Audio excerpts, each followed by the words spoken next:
27 April 2026 आणि उद्या आहे बघा सोमवार आणि उद्या आहे मोहिनी एकादशी।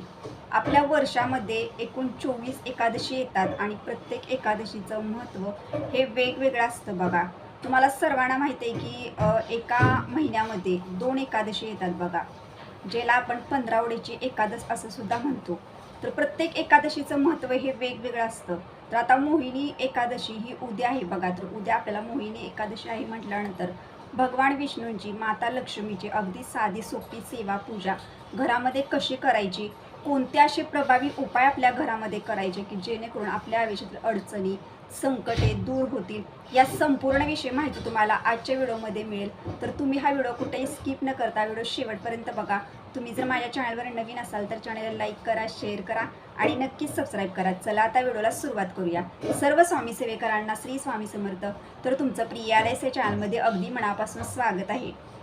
मोहिनी एकादश ही मोहिनी एकादश जी आहे बघा, ह्या एकादशीला विशेष महत्त्व आहे।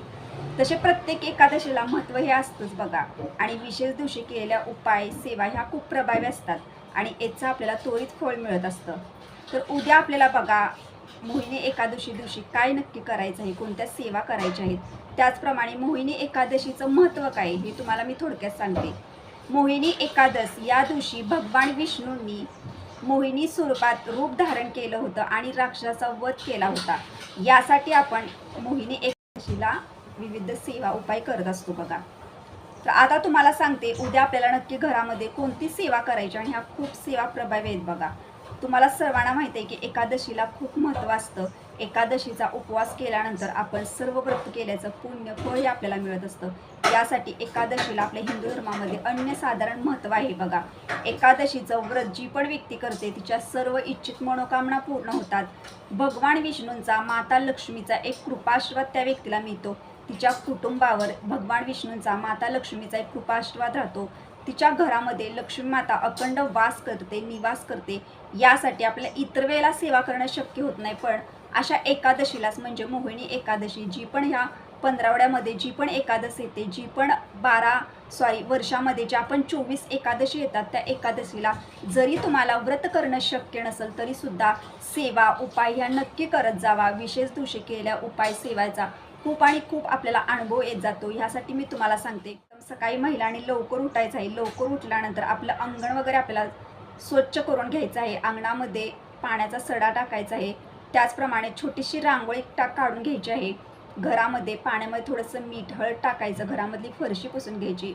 आपलं जे प्रवेशद्वार असतं बघा ते सुद्धा स्वच्छ करून घ्यायचं आहे, म्हणजे जे दार असतं ते स्वच्छ तुम्हाला पुसून घ्यायचं आहे, झाडून वगैरे सर्व घ्यायचं आहे। त्यानंतर अंघोळ वगैरे झाल्यानंतर आपल्याला पहिलं काम करायचं आहे बघा, आपल्या हुंबरट्याला आपल्याला हळदीचं लेपन करायचंच आहे। हे तुम्हाला न चुकता करायचं आहे बघा।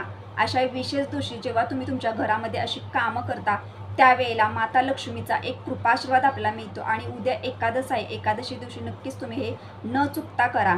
त्याचप्रमाणे आपल्या प्रवेशद्वारावरती जो म्हणजे प्रवेशद्वाराची तर जे दार असतं बघा, प्रवेश घरामध्ये करतो त्या दारावरती सुद्धा आपल्याला हळदीचं एक छोटंसं स्वस्तिक काढायचं आहे। नक्की काढा, नक्की हे घरामध्ये करा, तुम्हाला खरंच सेवेचा अनुभव नक्कीच येईल। तर हे सर्व करून घ्यायचं आहे। त्यानंतर ह्यामध्ये जर भगवान विष्णूंची जर मूर्ती असेल तर तुम्ही मूर्तीला अभिषेक करून घ्या। माता लक्ष्मीची जर मूर्ती असेल तर मूर्तीला अभिषेक करून घ्या। सर्व देवांना अभिषेक करून घ्या, सर्व देवांची देवाऱ्यांमध्ये पूजन करून घ्या। आपल्याला ह्या दिवशी माता लक्ष्मीची आणि भगवान विष्णूंची सेवा उपासना करायची आहे बघा। देवपूजा वगैरे सर्व करून घ्यायची आणि तुमच्या घरामध्ये जी फुलं असतील ती फुलं सर्व अर्पण करा। तुमच्या घरामध्ये जी फळं असतील त्या फळाचं एखादा नैवेद्य अर्पण करा। तुम्हाला जर उपवास करत असाल तुम्ही तर नक्कीच उपवाससुद्धा करू शकता आणि काही व्यक्तींना बघा उपवास करणं शक्य नसतं, पण तुम्ही सेवा करू शकता, तुम्ही उपाय करू शकता घरामध्ये, ते तरी चुकवू नका। तर आता हे उपाय किंवा हे जे सेवा आहे त्या कोण करू शकतं, तर बघा ज्या व्यक्तीला सेवा करण्याची इच्छा आहे ना ती व्यक्ती करू शकते। महिला करू शकतात, सुवासिनी महिला करू शकते। त्या घरामध्ये जर एखादी आजी असेल तर ती सुद्धा सेवा करू शकते, एखादी मुलगी करू शकते, एखादा मुलगा करू शकते, एखादे दादा सुद्धा करू शकतात। ज्या व्यक्तीला वाटतं की ज्या व्यक्तीला वाटतं की मला भगवान विष्णूंची सेवा करायची आहे, जिला वाटतं की मला माता लक्ष्मीची सेवा करायची आहे, ती व्यक्ती, प्रत्येक व्यक्ती सेवा करू शकते। तर सेवा करत असताना आपल्याला काय करायचं, कोणती सेवा करायची, तर उपाय तुम्हाला जे मी सांगणार आहे ना ते उपाय तुम्हाला संध्याकाळच्या वेळेला करायचे आहेत बघा, सायंकाळच्या वेळेला। पण सेवा तुम्ही दिवसभरामध्ये कधीही करू शकता। 12 ते 12:30 ही वेळ सोडायची आणि सेवा तुम्ही सकाळी करू शकता, दुपारी करू शकता, कधीही करू शकता. तुम्हाला सर्वांना माहीत आहे की एकादशीची जी रात्र असते ना, ती रात्रसुद्धा खूप महत्त्वाची असते बघा. आपण कारण तुम्हाला माहिती आहे एकादशी व्रत आपण दिवसभर पकडतो उपवास आणि दुसऱ्या दिवशी आपण एकादशीचा उपवास हा सोडत असतो. तर तो दिवस जो असतो ना, तो खूप महत्त्वाचा असतो. ती रात्रसुद्धा महत्त्वाची असते. यासाठी तुम्ही उपाय रात्री 11:30, 12 सुद्धा घरामध्ये करू शकता. तर आता पहिल्यांदा तुम्हाला सांगते सेवा कोणती करायची. भगवान विष्णूंची सेवा केली जाते. त्या घरामध्ये माता लक्ष्मी स्वतः येते, स्वतः आनंदित प्रसन्न होऊन त्या घरामध्ये प्रवेश करते. कारण त्या घरामध्ये भगवान विष्णूंची सेवा केली जाते. तर ह्या दिवशी आपल्याला न चुकता विष्णू सहस्रनामाचं पठण हे घरामध्ये नक्की करायचं आहे. तुम्हाला जर पठण करणं शक्य असेल तर तुम्ही पठण नक्कीच करा किंवा तुम्ही जरी यूट्यूबला लावून जरी तुमच्या घरामध्ये जरी ऐकलं तरी सुद्धा चालेल. अशा पद्धतीने सुद्धा तुम्ही विष्णू सहस्रनामाचं पठण घरामध्ये करू शकता. तुम्हाला शक्य असेल तर तुम्ही 11 वेळा करा, 21 वेळा करा, 5 वेळा करा, 7 वेळा करा. जास्त संख्येनं जरी पठण करणं शक्य असेल तरी सुद्धा करा. पण एक गोष्ट लक्षात ठेवा, तुम्ही ह्या दिवशी जेवढी भगवान विष्णूंची सेवा करणार आहात तेवढा तुमच्यावरती माता लक्ष्मीचा कृपाशीर्वाद राहणार आहे आणि तेवढं तुमच्या घरामध्ये माता लक्ष्मीचं आगमन होणार आहे. यासाठी खूप महत्त्वाचा हा दिवस आहे. विष्णू सहस्रनामाचं पठण आपल्याला ह्या दिवशी करायचं आहे. तर अजून आपल्याला ह्या दिवशी बघा देवघराजवळ बसायचं, दिवा धूप आरती सर्व लावायचं, बसण्यासाठी आसन घ्यायचं आणि त्यानंतर आपल्याला विष्णू सहस्रनामाचं पठण. एकादशी दिवशी ज्या घरामध्ये व्यंकट स्तोत्राची सेवा होते बघा, त्या घरामध्ये भगवान विष्णूंचा माता लक्ष्मीचा एक कृपाशीर्वाद राहतो. या दिवशी तुम्ही न चुकता व्यंकट स्तोत्राची सेवा घरामध्ये नक्की करा. तुम्हाला सांगते की तुमच्या घरामध्ये जर ही सेवा झाली ना, तुमच्या आयुष्यातील जी पण अडचण असेल, जे पण संकट असेल, जे पण प्रॉब्लेम असतील, जे पण काही तुमच्या आयुष्यातील असतील ते दूर होईल. तुमची मनोकामना पूर्ण होईल. तुम्हाला प्रत्येक कामामध्ये यश येईल. तुमच्या घरामधील प्रत्येक व्यक्तीची प्रगती होईल बघा. आणि जर काही व्यक्तींचे विवाह जरी जुळत नसतील तर त्यांनी सुद्धा घरामध्ये नक्कीच ही सेवा करा मोहिनी एकादशी दिवशी. तर व्यंकट स्तोत्राची सेवा आपण कशी करू शकतो बघा. तर तुम्हाला एक सांगते की व्यंकट स्तोत्राची सेवा करत असताना मनापासून श्रद्धेनं करा बघा. अगदी मनापासून कोणती जरी सेवा तुम्ही करताना तर ती मनापासून करा. आपण सेवा किती करतो यापेक्षा मनापासून किती सेवा करतो ह्याला करायचे बघा. तुमची जर इच्छा असेल, तुम्हाला जर अशी काही संकट असेल, अडचण असेल तुमच्या आयुष्यामध्ये किंवा तुमची एखादी मनोकामना पूर्ण होत नाही किंवा विवाहासाठी तुम्हाला विवाह तुमचे जुळत नाहीत किंवा तुम्हाला नोकरी मिळत नाही, तुमच्या आयुष्यात जी पण समस्या असेल बघा त्यासाठी दूर होण्यासाठी तुम्ही नक्कीच व्यंकट स्तोत्राची सेवा घरामध्ये मोहिनी एकादशी दिवशी करू शकता. तर तुम्हाला सेवा कशी करायची, तर तुम्हाला व्यंकट स्तोत्राचं पठण घरामध्ये 16 वेळा करायचं आहे बघा. व्यंकट स्तोत्र हे आपल्या नित्यसेवेच्या पुस्तकामध्ये आहे. तर तुम्हाला सेवा कशी करायची आहे, दिवा धूप आरती सर्व लावून घ्यायचं. तुम्हाला जेव्हा दिवसभरामध्ये वेळ मिळेल तेव्हा मनापासून करा. फक्त दिवा धूप आरती लावून घ्यायचं, बसण्यासाठी आसन घ्यायचं आणि त्यानंतर काय करायचं, जर आपल्याला व्यंकट स्तोत्र पठण करायचं आहे बघा. कसं करायचं आहे, जर तुम्हाला संस्कृतमध्ये पठण करणं शक्य असेल तर संस्कृतमध्ये करा. संस्कृतमध्ये पठण करत असताना तुम्हाला 15 पठण करत असताना आपल्याला फळश्रुती पठण करायची नाही. 15 पठण करत असताना आपल्याला फळश्रुती पठण करायची नाही. 16व्या वेळेला लास्ट वेळेला आपल्याला फलश्रुती सुद्धा पठण करायचे. अशी तुम्ही 16 वेळा सेवा करू शकता.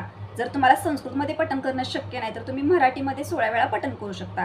फक्त श्रद्धेने मनापासून करा. व्यंकट स्तोत्राची सेवा ज्या घरामध्ये होते बघा एकादशी दिवशी, त्या घरातील प्रत्येक व्यक्तीला यश हे नक्कीच येते आणि तुम्ही नक्की करून बघा, तुमची मनोकामना नक्कीच पूर्ण होईल. तर तुम्ही ही सेवा करू शकता.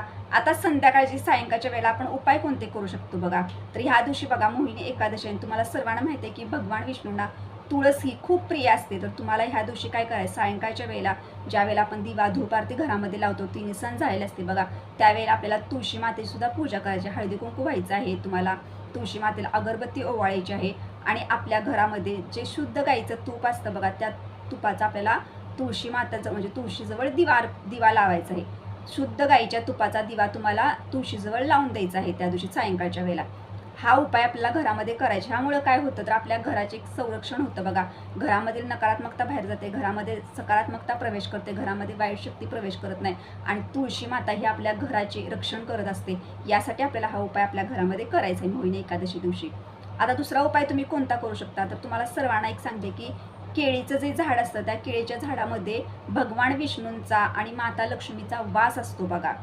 त्यासाठी आपल्याला केळीच्या झाडाची सुद्धा ह्या दिवशी पूजा करायची आहे. तुम्हाला केळीच्या झाडाची पूजा करत असताना तुम्हाला दूध अर्पण करायचं. तुम्हाला काय करायचं आहे तर थोडंसं पाणी घ्यायचं ग्लासमध्ये आणि त्याच्यामध्ये थोडंसं दूध टाकायचं आणि ते पाणी तुम्हाला केळीच्या झाडाला अर्पण करायचं आहे. त्यानंतर नमस्कार करायचा आणि तुमची जी काही अडचण असेल किंवा जे काही संकट असेल काय तिला प्रत्येक कामामध्ये यश यावं अशी प्रार्थना करायची.